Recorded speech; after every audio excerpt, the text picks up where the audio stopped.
Hey everybody, Get here for another Transformers review. Not doing a figure or anything, instead I'm going to be doing what you can read up there on the screen. The new film, Transformers Dark of the Moon. Okay, it's pretty new, I only just saw it yesterday. This review was meant to have gone up yesterday, but didn't due to technical difficulties and I'm redoing it. Anyway, new film. I don't want to spoil it because this review is going to have quite a few spoilers, so if you haven't seen it, I'm going to give you a little time to switch this video off and go down to the cinema and go see it.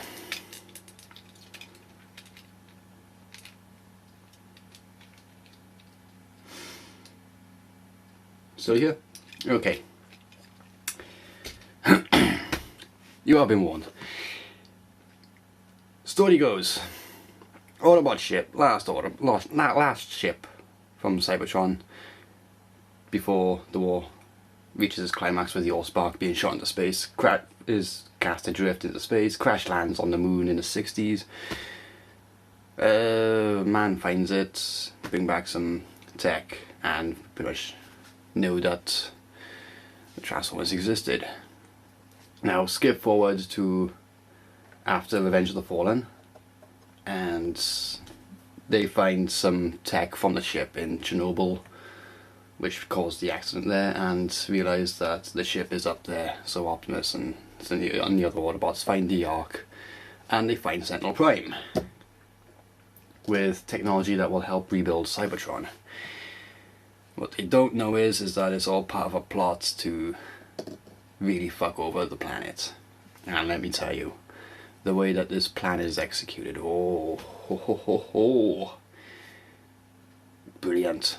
Sentinel Prime going badass, going pretty much fallen and shooting poor little Ironhide. Yeah, they kill off Ironhide. But yeah, that's pretty much one of the things I like about this film compared to the first two, is the storyline. The storyline is a hell of a lot better. Well, it's better than the last one.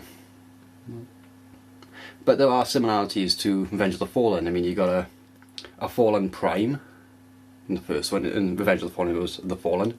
In this one it was Sentinel Prime. And, well, you got Megatron being a complete bitch and sucking up to the main villain. And you have kick-ass characters that are horrendously underused. Again, Sideswipe was unused in both films. This Revenge of the Fallen, you had Devastator, seen in all the trailers, really underused. Shockwave. We all remember Shockwave from Generation 1, complete logical badass. In this one, didn't really do an awful lot. And one of the things that I have to complain about the film, right? Well, two of the things I have to complain about the film, right? In Revenge of the Fallen, Sam was like, yeah, right, I fought with the Autobots, I killed Megatron, I just want a normal life now. Dark of the Moon, I want to do something special. And I'm a whiny little bitch. That was a bit what the fuck. And the one other thing I have to complain about is plot hole. Now, Revenge of the Fallen, Megatron had this Darth Vader Emperor kind of thing with the Fallen, and pretty much wanted to destroy the sun with that for Energon to rebuild Cybertron. Now, there was an agreement between Sentinel Prime and Megatron in Dark of the Moon with the whole I'll help you rebuild Cybertron, yada yada yada.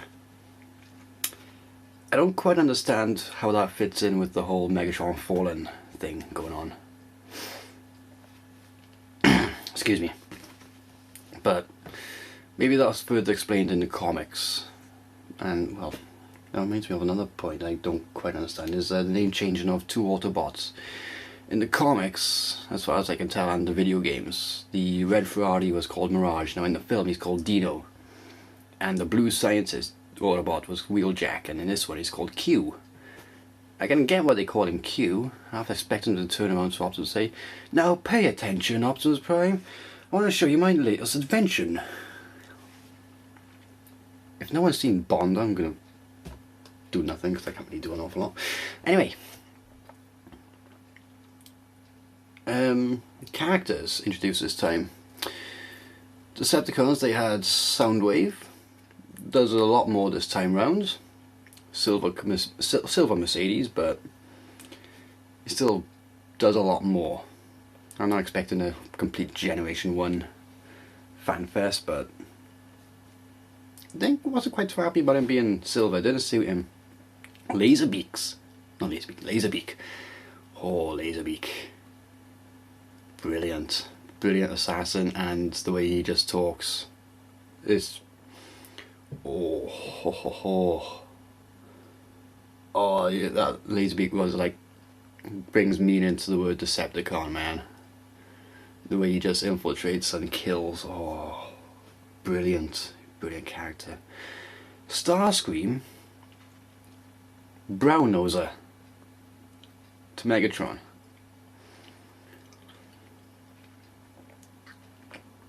I thought that Starscream should have been like more time into his Generation 1 counterpart, which was promised by the original writers of the first film.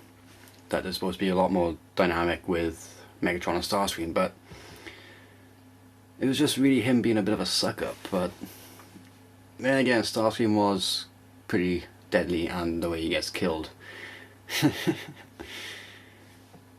Yeah. Well, for the Autobots, Sentinel Prime, voiced by Leonard Nimoy. Sentinel Spock, everyone. Yes. Very good. Pretty much the quintessential Prime, Optimus Prime, but without the whole freedom is the whole thing going on. And yes, they did work in a Star Trek line. The needs of the many outweigh the needs of the few. The Wreckers. Now, I haven't read the comics. That explains a lot about the Wreckers.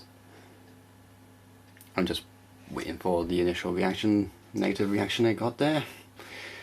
Yes, I haven't read the comics. I'll get round to read them when I can. But I like the Wreckers. I reckon they're pretty interesting. Grease monkeys. But they're Scouse. I have got nothing against people who are Scouse. I just think it's a bit of an interesting choice with the voices for them. They're obviously Scouse.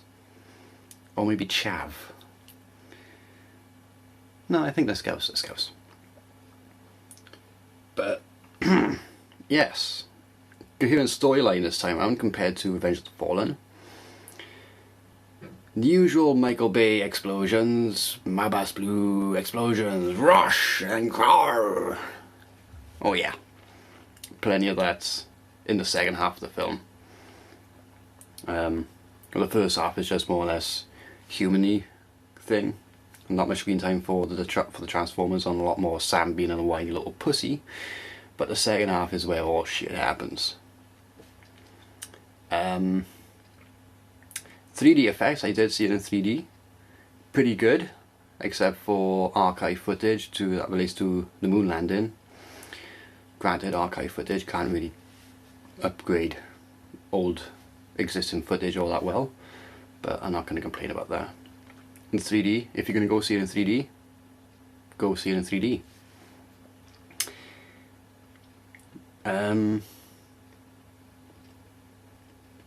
Yeah, one of the things that I didn't quite like is the way the film ended.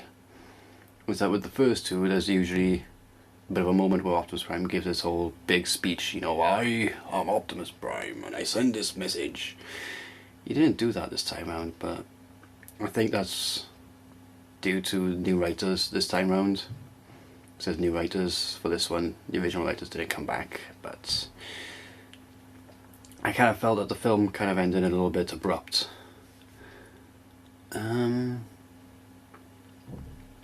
One other thing I will say is that there's a good couple of Generation 1 nods this time. Again, usual transforming sound. Shockwave with an arm cannon and one eye. And Optimus Prime's trailer, which is pretty much a mobile death platform. I mean, first part of the film, when they're in Chernobyl, his trailer opens up and he's like got a whole bloody arsenal of weapons. Ooh, let's see, what shall I use? I think I will use this Energon sword and this shield. Check. And I think they might have used it in the comics. I'm not 100% sure. we'll have to check that out just to confirm it. I might be wrong on this, but the whole trailer becoming his flight pack, it says to me that they must have used Jetfire's corpse to like build the trailer or something or whatever, but I'm probably mistaken on this. I probably am, but I will double check on that. Which, well, the trailer thing is pretty much reminiscent to the whole Power Master Prime thing, which is a nice little touch. And the whole, when they revive Sentinel Prime with the Matrix, with Optimus Prime trying to pass the Matrix back to him, you know, that is a fairly decent Generation 1 nod if I ever saw one. But yes, Transformers Dark of the Moon. Near enough the Revenge of the Fallen film that we didn't get last time. This time, Revenge of the Fallen, that didn't suck so bad. Yes, this film is flawed in a couple of places, but it's enjoyable. Really, really enjoyable. There's not an awful lot I can say now about the film. I will thank you for watching this review. Any useful comments or feedback you want to give, just drop them down there. I will read each and every one of them. Thank you very much for your time. Have a good night. Two other things. One, we finally see Barricade again. Yay! Barricade back. Suddenly going absent from his fight with Bumblebee in the first film, and then appearing on a highway, and then just mysteriously disappearing, to being completely absent in Revenge of the Fallen, both with no explanation, and now he shows up in Chicago in Dark of the Moon. Second thing, there's a pretty cool Beast Wars reference as well. With the Autobots going to leave the Earth, they leave on a ship. And I believe that they call the ship the Axelon, which was the name of a certain Maximal ship. Pretty cool, huh? Anyway, that's it. Go see the film. Gets my 2 thumbs up. Ciao now.